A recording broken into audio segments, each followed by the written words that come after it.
Nakaharap sa karagatan ang bayan ng Pagsanhan. Ayon sa mga kwento, dito raw matatagpuan ang isa sa mga misteryosong daan patungo sa nawawalang syudad ng Biringan.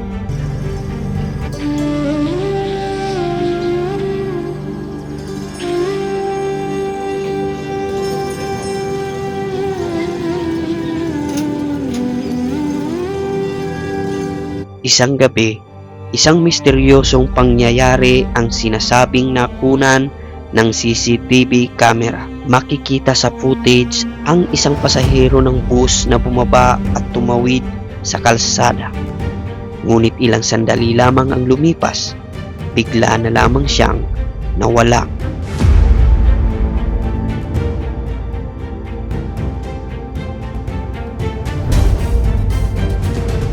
Dahil dito, nagsimulang lumutang ang isang nakakakilabot na teorya na ang taong iyon ay maaaring nakapasok sa isang tinatawag na portal patungo sa Biringan.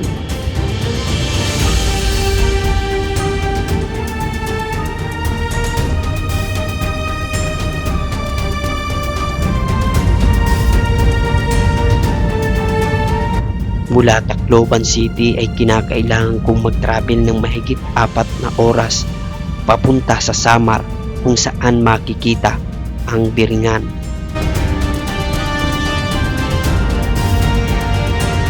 Pupuntahan ko mismo ang sinasabi nilang portal papunta sa Biringan.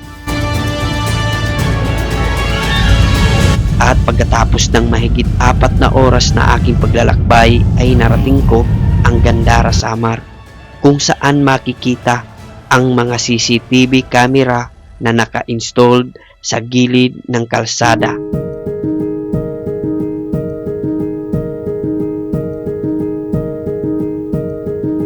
Ang CCTV camera na ito ay naging instrumento para makunan ang mga misteryosong pangyayari tungkol sa kumakalat na haka-haka o teorya patungkol sa usap-usapang portal papunta sa Biringan.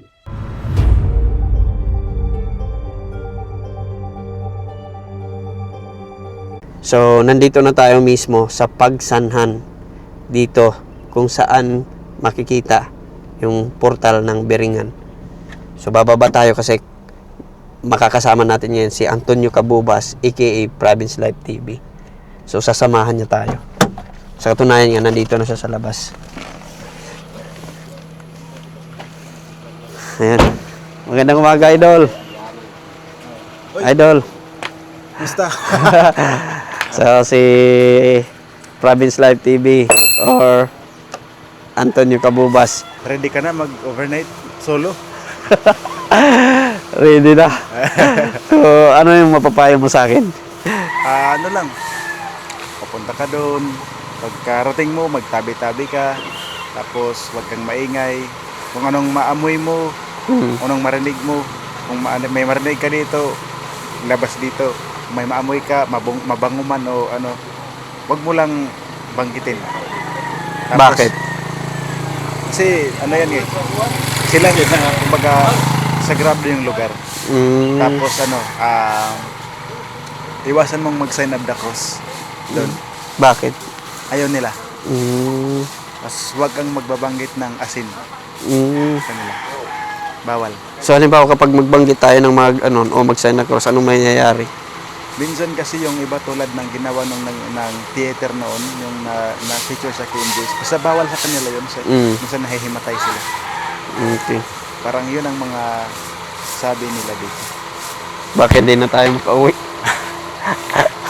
Basta ingat lang doon kung meron kang marinig.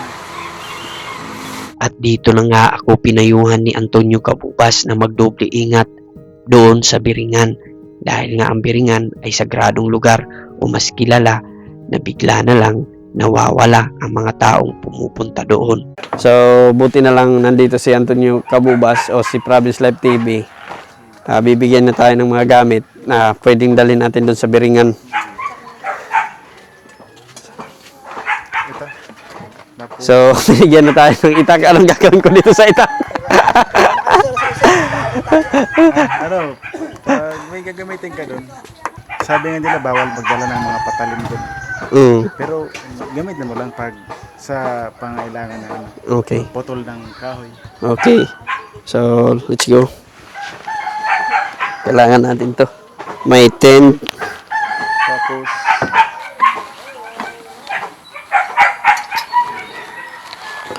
Yan. Kinumpleto tayo. May tent pa. sa'yo ko muna ipapamana. Okay. So, sasamahan mo ako doon sa sakayan. Sakayan. Okay. Sige. Let's go. Sasamahan niyo tayo. Meron na tayong tent. May mga gamit. At hingin na rin tayo sa kanya ng bigas. Bigas. Okay. Tara. Let's go. Ngunit bago kami makatawid ng isla ng Biringan, ay maraming mga taong nagbigay ng payo sa gagawin ko.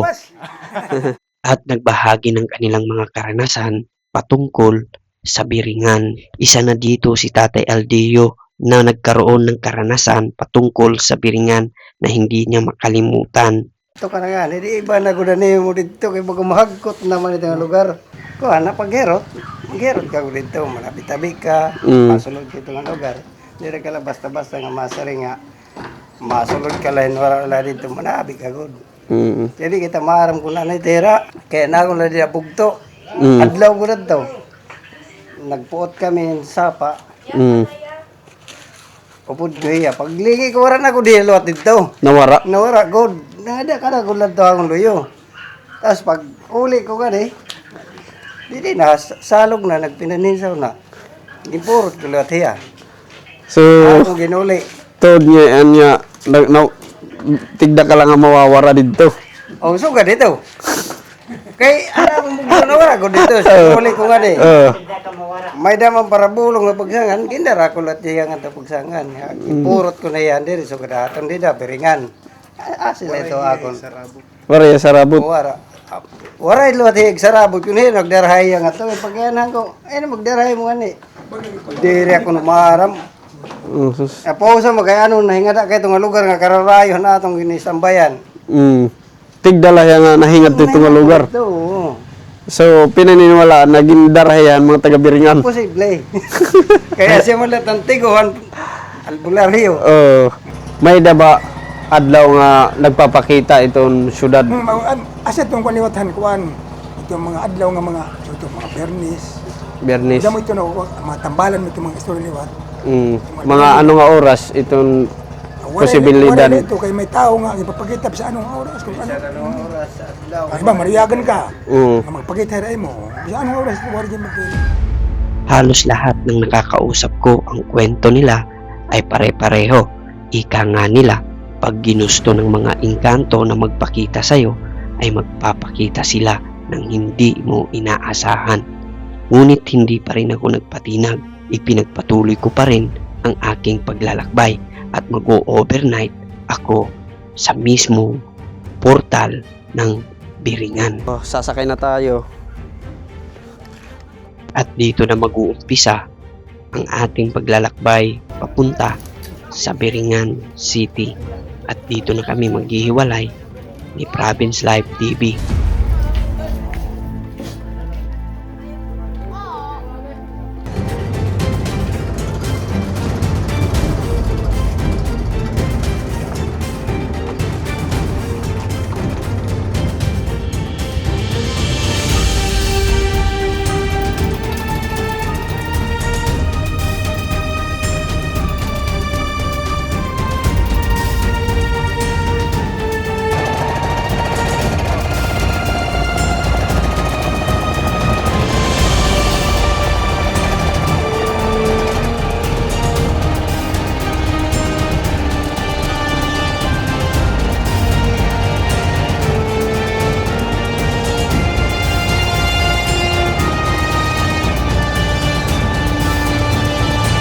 Para tayong bibiyahe sa Amazon.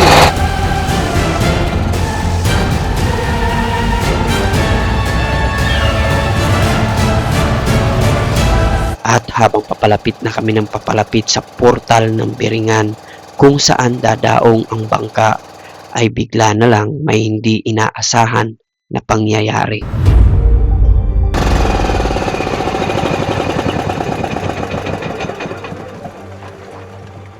Biglang namatay yung makina. Wala na parong. Ano nangyari, kuya? Ang buti ni, naparong man. Patay. Namatay yung makina, guys. Kaya, buyog man ang tayo nga makina. Mukhang hindi tayo pinapayagan, kuya, makapasok siguro. Ni.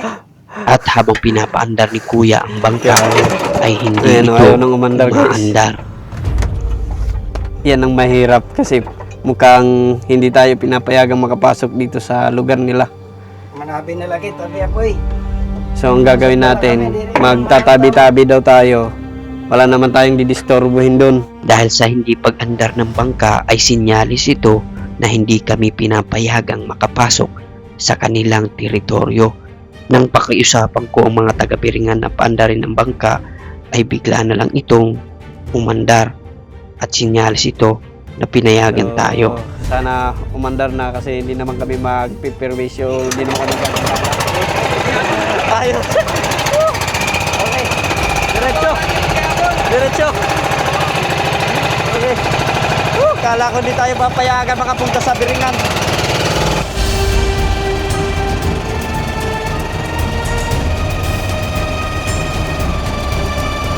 Nakarating na tayo. Pinipwesto lang ni Kuya na makababa tayo.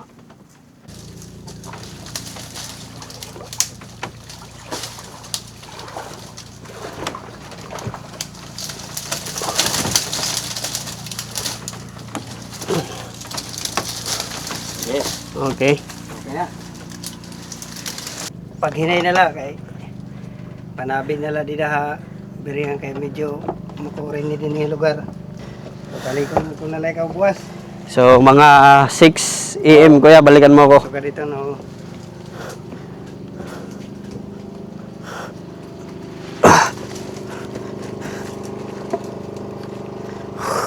Sige, Yung panabi. kaldero ko Kuya. Ha? Yung kaldero, di ako makakakain mamaya. Talagay. Sige, pag hinay na lang di ha. Sige Kuya. Balik ko na lang ka buwas. Alas 6. Alas 6. Okay. Oh, sige, panabi na lang dyan, panabi. Okay. Medyo makurin yung lugar din eh. Sige. At dito, iiwan na tayo ni Tatay Aldeo at mag-isa na lang tayo dito sa isla ng Biringan. At dito magsisimula ang totoong kwento ng ating pananatili dito sa isla ng mga engkanto.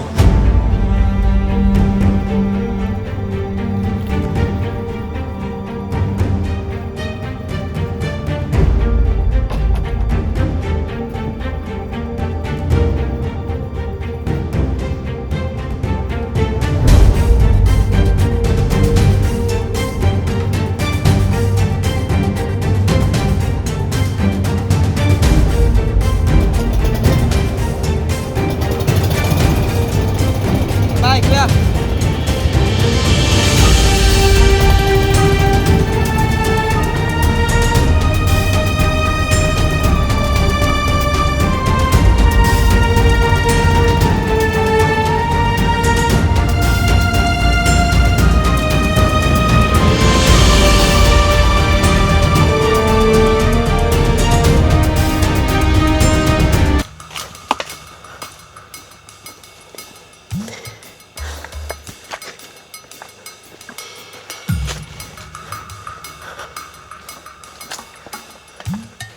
Dahil mag-aalas 5 na ng hapon ay naghanap ako ng pwesto kung saan ko itatayo ang tent para makapagpahinga na ako.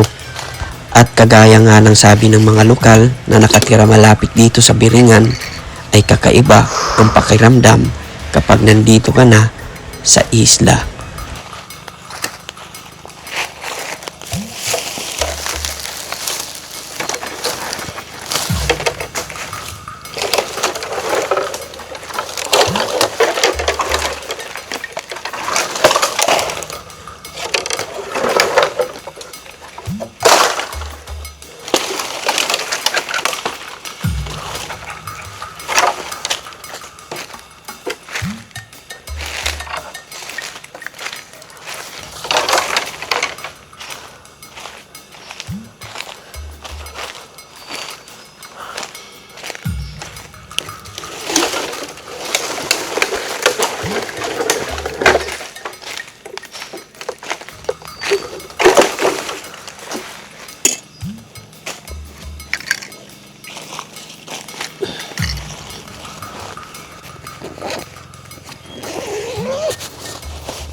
At pagkatapos kong ma-set up ang aking tent na pagtutulugan mamayang gabi, ay agad naman akong naghanap ng mga kahoy na panggatong para sa pagluluto ng aking mga pagkain.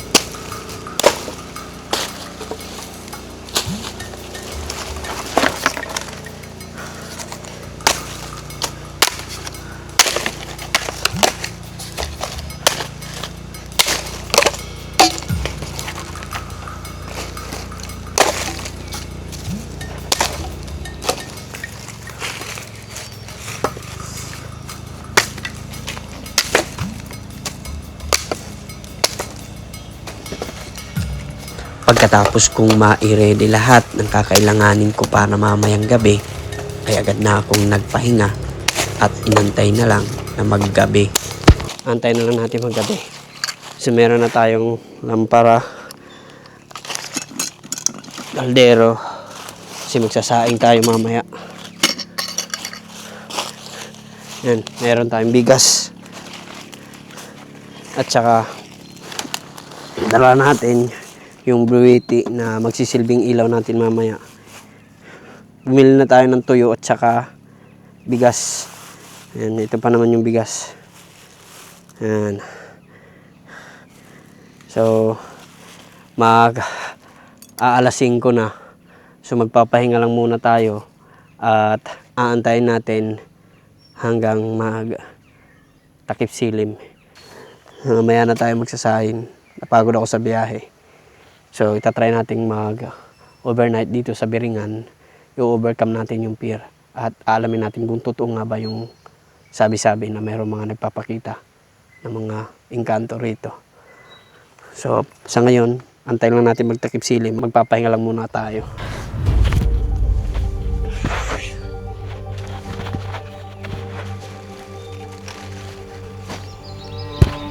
Pagod ako sa biyahe.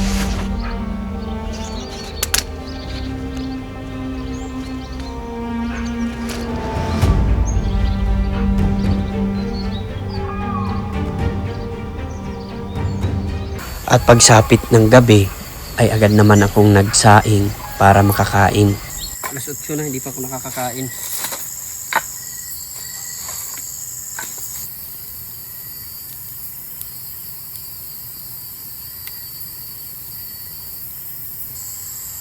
At habang inihahanda ko ang aking hapunan, ay wala akong ibang nararamdaman sa paligid. Malamig na simoy ng hangin, at ang maririnig mo lang ay ang huni ng mga kuliglig.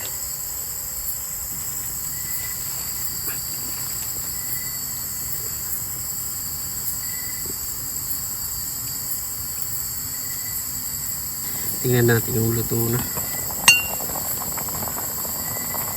Wala pa, hindi pa luto guys. Bubukal pa lang.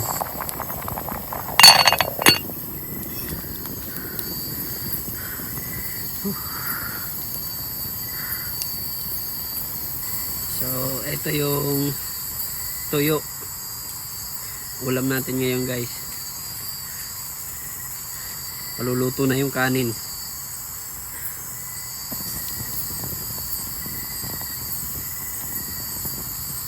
Luto na yung kanin. Ayun. Naluto na rin. Konting ano na lang to. Kakakain na tayo. Yung naririnig natin dito ngayon ay yung huni ng mga kuliglig. Napakatahimik ng lugar. So far, wala pa tayong napapansin dito na kakaibang nararamdaman. So, tatry pa natin mamaya kung ano yung magiging resulta nito. Sobrang tahimik ng paligid natin. Pagkatapos maluto ng kanin, ay agad naman akong nag-ihaw ng tuyo para sa aking ulam.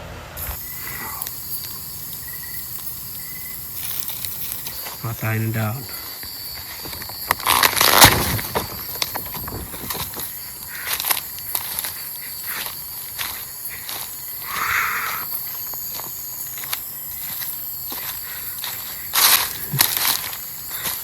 Para-paraan lang to. Ah.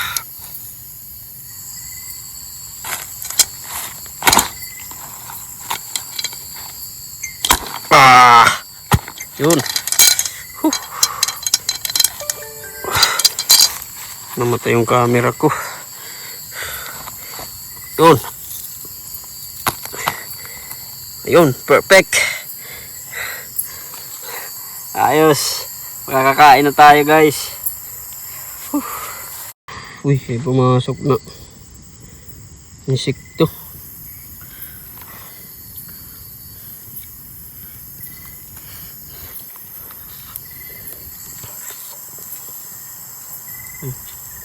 Nagpawisan ako dun ah. Masarap.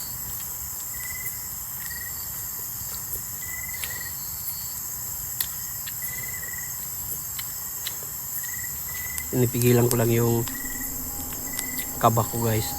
Actually, kanina pa ako kinakabahan. Sobrang tahimik. Hindi natin alam kung anong mangyayari. Mag-isa lang tayo dito sa isla. Tsaka parang hindi ako matutulog yata. So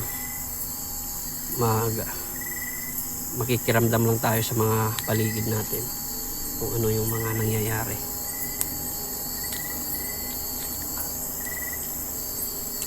At habang kumakain ako ay bigla na lang may narinig akong kakaibang huni na nasa paligid ko. At sa tingin ko, hindi ito normal, kaya kinilabutan ako. Guys, kinilabutan ako, guys. Narinig nyo yun? Hindi ako nagsisinungaling, guys. Parang may narinig akong kwak kwak kwak kwak.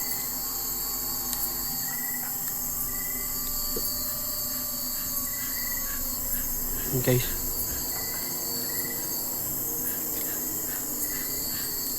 At habang patagal ng patagal ay lalong lumalakas ang huni na naririnig ko, kaya umikot na ako para tingnan ito. maraming tao dito.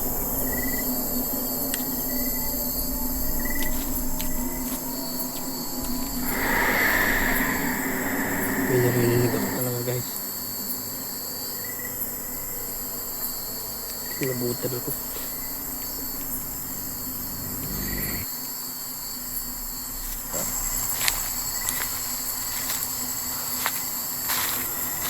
Hindi yun normal. Kinilabutan ako. Hindi ako nagbibiro, guys. Hindi na ako mapakali, kaya naman tinanong ko kung may tao ba rito. At ang bigla na lang sumagot May tao ba ay dyan? ang parehong huni na naririnig ko.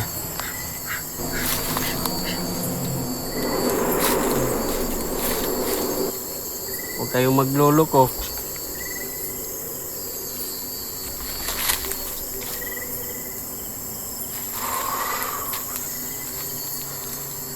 So, matutulog na lang siguro tayo.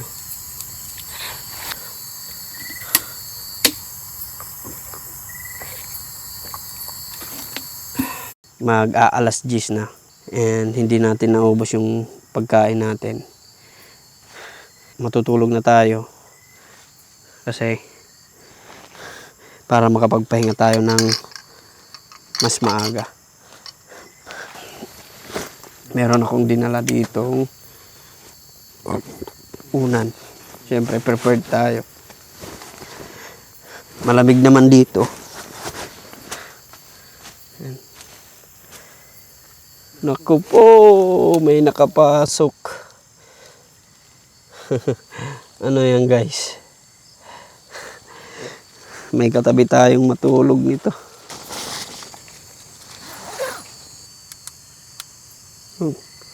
Perfect.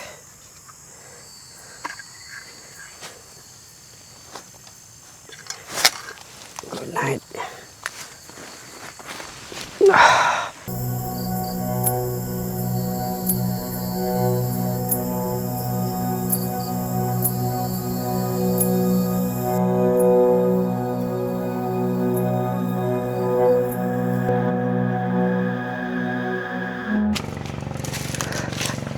Kuya.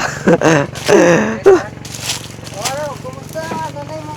Magigya din Grabe. Solid experience.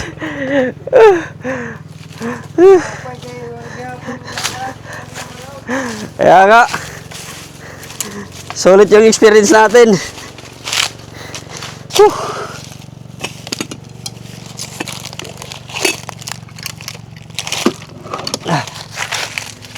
Nandito na pala si Kuya. Solid Kuya, solid.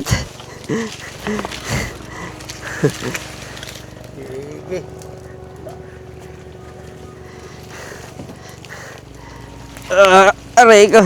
Op, op, op. Aray ko. Okay, ginabuno mo lang kagyapon din. Oo. Salamat at nakauwi rin. Thank you, Lord. Whew. Grabe yung experience.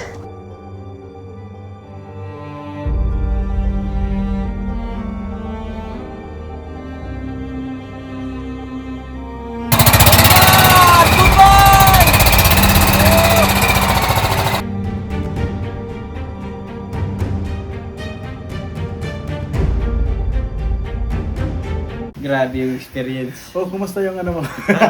Kumusta yung pag ano mo pag sosolo doon? Ano yung experience? Yung na-experience ko doon is yung mga naririnig ko. Tulad na? Tulad ng parang mayroong mga parang huni na parang hindi mo may paliwanag kung ano. Anong Alam kong hindi ano yon normal na huni. Parang may mga huni ng wakwak, multo, parang gano'n. Pupot? Narilabutan ako. Na-record naman doon na ano. Parang binabantayan ko lang yung mga kaluskos sa gilid. Hindi ko komportable talaga. Hindi talaga komportable. Hindi ka makatulog. Hindi makatulog. Meron talagang kakaiba. Ano yung hindi mo malilimutan sa pagpunta mo sa Biringan? Yung hindi ko malilimutan yung pakain na ako. Bigla akong may narinig sa likod Na? na kumakaluskos na yung huni parang marang ganon. Alam naman natin na walang mga bahay doon, Walang walang bahay. nakapalibot. Wala. Tapos sinecured ko talaga na wala. Pero grabe, nanginig yung balahibo ko. So bagamat wala tayong mga napatunayan na nakita talaga natin yung pinaka-city nila, pero masasabi ko talaga na yung lugar ng Biringan ay hindi basta-basta. So ano yung maipapayo mo tulad sa ibang content creator na gustong pumunta sa Biringan na ikaw mismo yung naka-experience tulad nila na gustong magpunta doon, ano yung naipapayo mo base sa yung experience?